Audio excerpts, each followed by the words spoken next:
December 18th, 1994 began like any other summer night in Port Elizabeth, South Africa. The air was warm, the sky was clear, and 27-year-old Alison Botha was heading home after a night out with friends. Alison, a vibrant and independent young woman, worked as an insurance broker and lived life to the fullest. She loved spending time with her family and friends, and she had a bright future ahead of her. Unaware of the horrors that awaited her, Alison drove home, her thoughts filled with the mundane details of her day.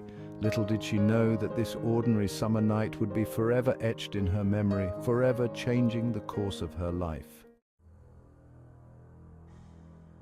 The man, Frans du Toit, had not planned on attacking Alison that night. Earlier that evening, he had met up with an acquaintance, Theuns Kruger, and the two had spent the night drinking and driving around. As they cruised through the quiet streets, their eyes fell upon Alison parking her car. Du Toit, fueled by alcohol and a perverse desire for violence, decided to target her. He had a history of violence against women, and tonight Alison would become his next victim. Kruger, easily led and eager to please his companion, readily agreed to participate in the assault. Together they approached Alison, their intentions sinister and their hearts filled with darkness. Du Toit and Kruger drove Alison to a secluded area outside Port Elizabeth, their true intentions becoming horrifyingly clear. They stopped the car in a dense thicket of trees, the darkness enveloping them like a shroud. Alison, her body trembling with fear, knew that she was in grave danger.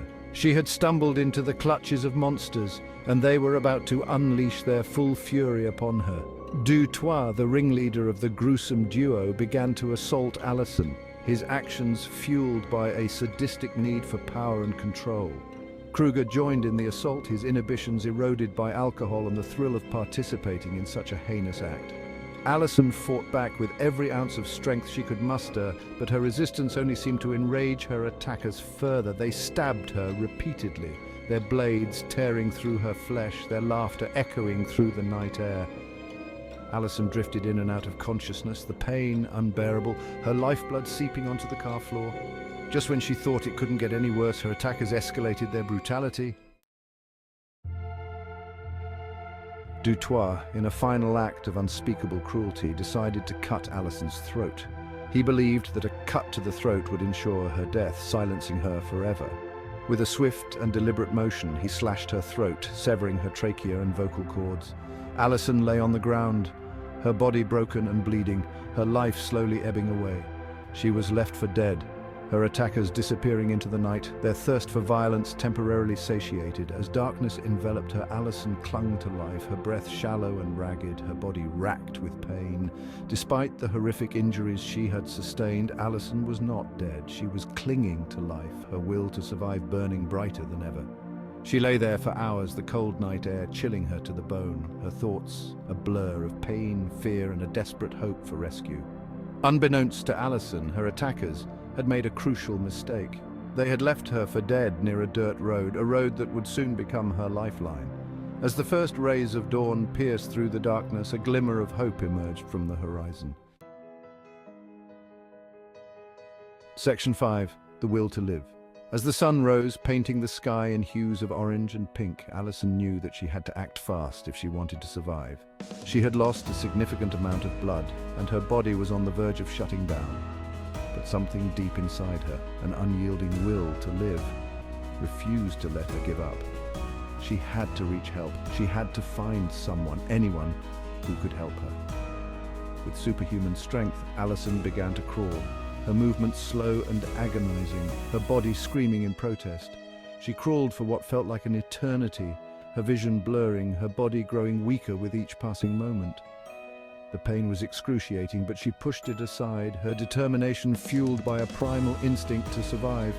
She thought of her family, her friends, and the life she was fighting so desperately to hold on to. And then, through the haze of pain and exhaustion, she saw it.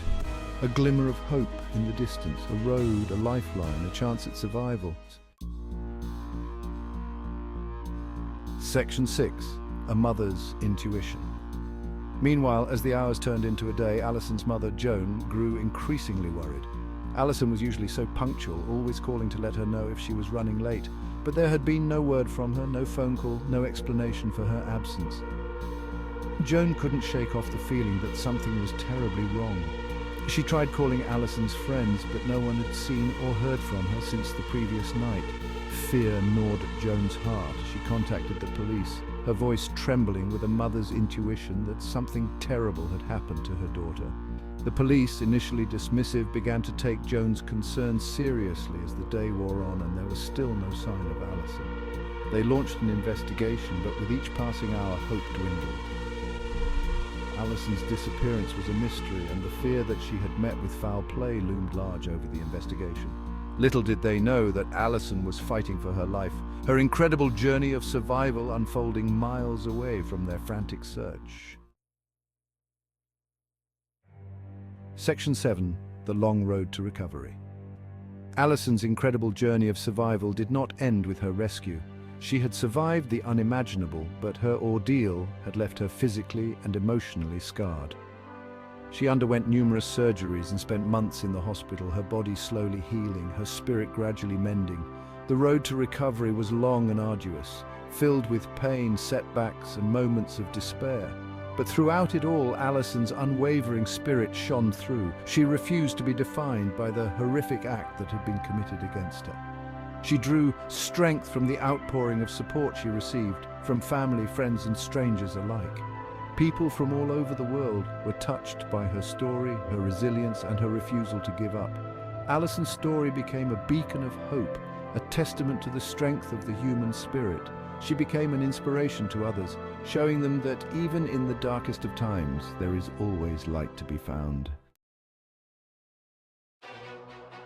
Section 8. Facing the monsters. As Alison focused on her recovery, the police were building a case against her attackers.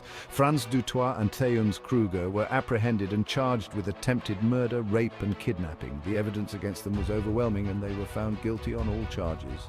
During the trial, Alison came face to face with the monsters who had tried to destroy her. She delivered a powerful victim impact statement, her voice trembling with a mix of anger and defiance. She spoke of the physical and emotional scars they had inflicted upon her. But she also spoke of her determination to overcome their cruelty. She refused to let them break her spirit. She would not allow them to define her life. Her words resonated deeply with the courtroom, a testament to her strength and resilience. Dutoit and Kruger were sentenced to life in prison, their crimes deemed too heinous for anything less than the harshest punishment. Justice had been served, but for Alison, the true victory lay in her own survival and her unwavering spirit. Section 9. A Life Rebuilt. In the aftermath of the trial, Alison focused on rebuilding her life. She knew that her journey was far from over, but she was determined to live a full and meaningful life. She became an advocate for victims of violence, sharing her story with the world, inspiring others with her courage and resilience. She wrote a book, I Have Life, which chronicled her ordeal and her extraordinary journey of healing. The book became an international bestseller, touching the lives of millions around the world. Alison's story is a testament to the power of the human spirit to overcome even the most horrific adversity. She transformed her pain into purpose, her suffering into strength. She showed the world that even in the darkest of times, hope can emerge and life can be rebuilt. Alison Botha's story is not just a tale of survival, but a testament to the indomitable human spirit, a beacon of hope for anyone who has ever faced darkness and emerged stronger on the other side. Section 10. A Legacy of Hope. Today, Alison Botha is a wife, a mother, and an inspiration to people all over the world. She travels extensively, sharing her story, raising awareness about violence against women, and advocating for victims' rights. Her story is a reminder that even in the face of unimaginable cruelty, the human spirit can endure, heal, and emerge stronger. Alison's life is a testament to the power of forgiveness, the importance of resilience, and the unwavering belief in the goodness of humanity. She has dedicated her life to transforming her pain into purpose, using her experience to empower others and create a more compassionate and just world. Alison Botha's story is not just about survival, it is about the extraordinary capacity of the human spirit to overcome adversity and emerge as a beacon of hope, resilience, and unwavering strength. Her legacy will continue to inspire generations to come, reminding us that even in the darkest of times, the human spirit can triumph.